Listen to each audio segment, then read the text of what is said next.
Hello, this is the first video of a fourth Matrices series for OCR AS Core Pure Further Mathematics and introduces minors and cofactors for a 3x3 matrix. In the third series on matrices, we used a calculator to define the determinant and inverse of a 3x3 matrix. How to do this without a calculator is now being covered, as you may come across matrices with some algebraic variable rather than numeric constant elements. Finding the determinant and inverse of a 3x3 matrix manually is a more involved process than a 2x2 matrix. Consider a 3x3 matrix A using this notation. So the first columns are A1 through to A3, the second column B1 through to B3, and the third column C1 through to C3.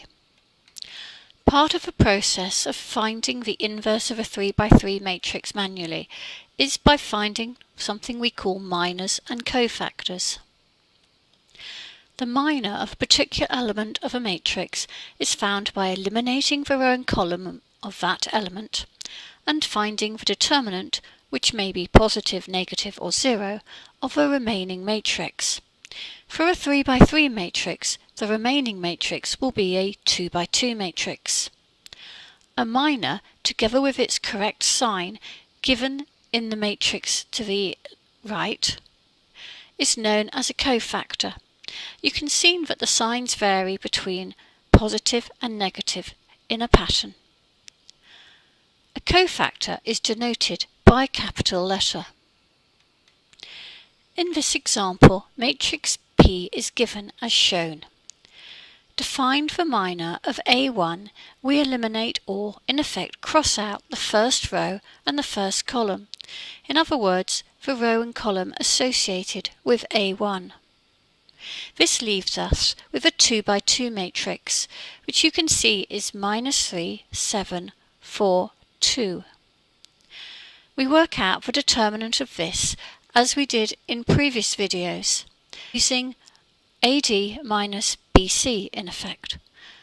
So this would be -3 times 2 minus 7 times 4, which gives us -6 minus 28 or -34.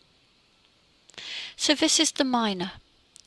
If we look at the matrix of signs, we see that for element A1, it's a positive. So hence the cofactor, capital A1, associated with the element small a1, is positive of the minor, which happens to be -34, giving us -34 as the cofactor A1. Using the same matrix P, let us now consider the minor and cofactor of the element C2. We can see here that we've crossed out the row and column associated with C2, which happens to be the second row and the third column.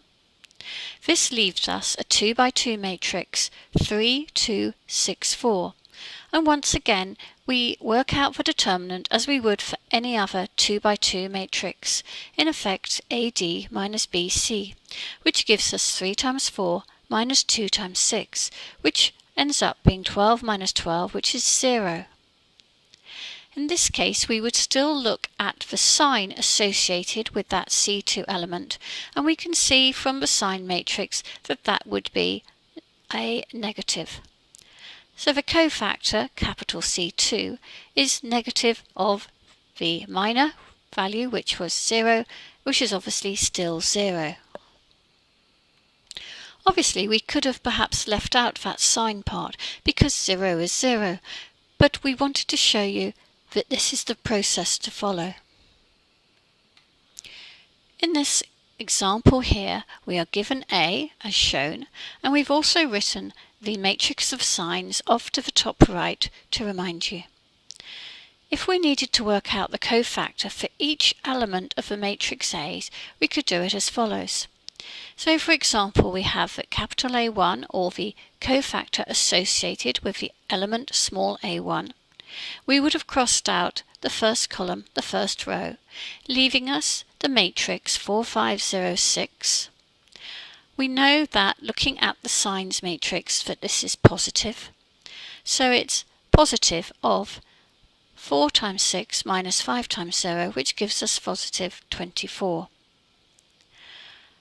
The other cofactors are worked out in exactly the same way as the previous two slides, making sure that we check for signs using the sign matrix and that we are careful to work out the right 2x2 matrix. You should pause the video here and carefully check each of the cofactors on this slide. Remember that finding the cofactors of a 3x3 matrix is one of the steps in finding the inverse of that matrix manually. In the next session, we will look at how to find the determinant of a 3x3 matrix.